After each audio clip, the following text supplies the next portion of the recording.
ఈరోజు వీడియోలో అందరికీ చాలా ఇష్టమైన KFC చికెన్ని ఇంట్లో ఉండే ఇంగ్రీడియంట్స్తో ఎలా ప్రిపేర్ చేసుకోవాలో చూపించబోతున్నాను. ఈ KFC చికెన్ పైనంతా చాలా క్రిస్పీగా, లోపల జ్యూసీగా, సాఫ్ట్గా ఉంటుంది. ఈ KFC చికెన్ని ఎలా ప్రిపేర్ చేసుకోవాలో చూసేద్దాం. ఇక్కడ నేను 1 కిలో చికెన్ని తీసుకున్నాను. చికెన్ని నీట్గా వాష్ చేసి వాటర్ లేకుండా ఒక బౌల్లోకి తీసుకోవాలి.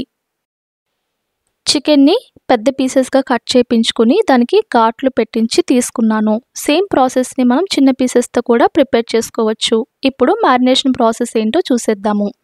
ఈ చికెన్లోకి 1.5 స్పూన్ సాల్ట్ని, అలానే 2 స్పూన్స్ రెడ్ చిల్లీ పౌడర్ని తీసుకుంటున్నాను. ఇందులోకి 1/2 టీ స్పూన్ వరకు పసుపుని కూడా యాడ్ చేసుకోవాలి. అలానే black pepper powder 1 teaspoon తీసుకోవాలి. లెమన్ని హాఫ్ కింద కట్ చేసుకొని ఆ హాఫ్ మొత్తం జ్యూస్ తీసుకొని చికెన్లోకి యాడ్ చేసుకోవాలి. ఇప్పుడు ఇందులోనే జింజర్ గార్లిక్ పేస్ట్ని కూడా 1 టీ స్పూన్ని యాడ్ చేసుకోవాలి.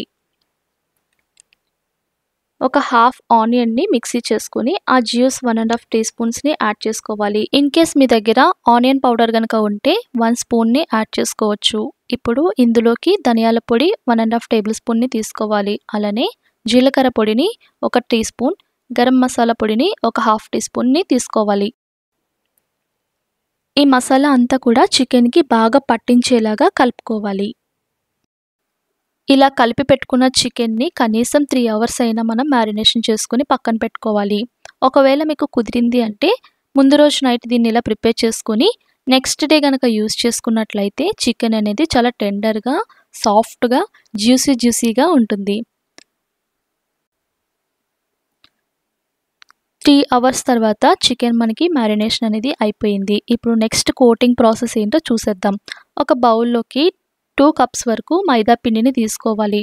నెక్స్ట్ ఇందులోకి 1 టేబుల్ స్పూన్ వరకు కార్న్ఫ్లోర్ని యాడ్ చేసుకోవాలి. కార్న్ఫ్లోర్ వల్ల మనకి ఫోల్డింగ్స్ అనేవి చాలా క్రిస్పీగా వస్తాయి. నెక్స్ట్ ఇందులోకి 1/2 టీ స్పూన్ బేకింగ్ సోడా, అలానే 1 టేబుల్ స్పూన్ కసూరి మేతిని క్రష్ చేసి వేసుకోవాలి.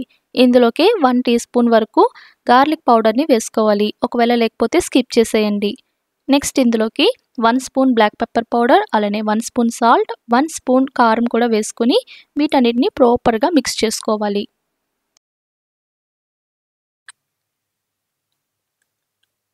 ఇలా మొత్తం అంతా కూడా కలిసేలాగా కలుపుకొని ఈ పిండిని పక్కన పెట్టుకోవాలి. ఇప్పుడు ఒక బౌల్లోకి కూల్ వాటర్ని కానీ లేదంటే ఐస్ క్యూబ్స్ వేసుకున్న వాటర్ని కానీ తీసుకుని పక్కన పెట్టుకోవాలి.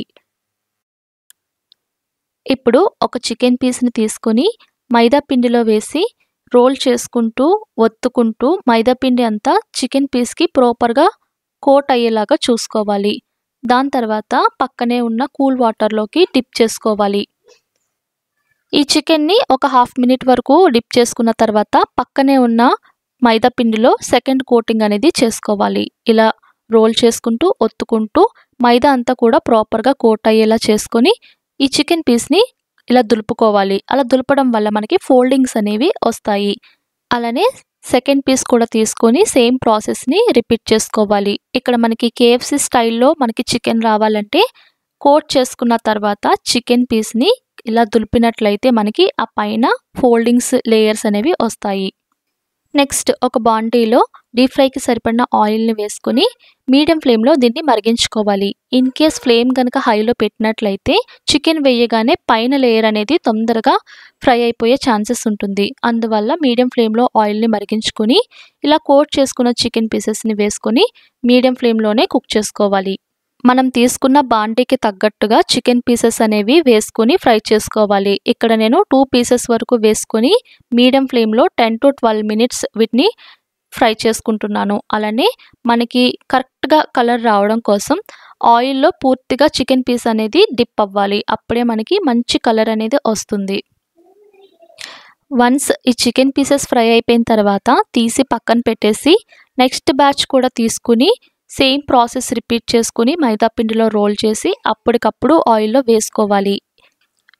ఇన్ కేస్ చికెన్ పీసెస్ అనేవి ఒకేసారి కనుక మైదా పిండిలో రోల్ చేసేసినట్లయితే ఇవన్నీ కుక్ అయినప్పటికీ అదంతా కూడా మనకి వాటరీగా ఫామ్ అయిపోయి పైన ఫోల్డింగ్స్ అనేవి సాఫ్ట్ అయిపోయి ప్లెయిన్ అయిపోతుంది.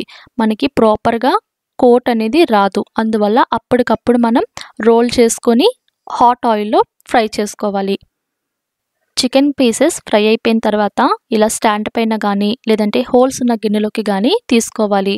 అందువల్ల మనకి ఎక్సెస్ ఆయిల్ ఏమైనా ఉంటే డ్రాప్స్ లాగా కిందకి కలెక్ట్ అయిపోతుంది. ఇన్ కేస్ మీరు టిష్యూ కనుక చుట్టినట్లయితే ఆ వేడికి టిష్యూ పేపర్ మొత్తం అతుక్కుపోతుంది. అందువల్ల అలా చేయకండి. తర్వాత ఆయిల్ అనేది మొత్తం కిందకి డ్రాప్ అయిపోయిన తర్వాత ఒక సర్వింగ్ ప్లేట్లోకి తీసుకొని టొమాటో కెచప్తో కానీ లేదంటే మైనీస్తో కానీ సర్వ్ చేసుకుంటే చాలా టేస్టీగా ఉంటుంది. చూసారు కదండి, ఎంతో టేస్టీగా ఉండే కేఎఫ్సీ చికెన్ మనం ఇంట్లోనే చిన్న చిన్న టిప్స్తో ఎలా ప్రిపేర్ చేసుకోవాలో. మీకు గనక ఈ వీడియో నచ్చినట్లయితే నా ఛానల్ని సబ్స్క్రైబ్ చేసుకోండి. Thank you.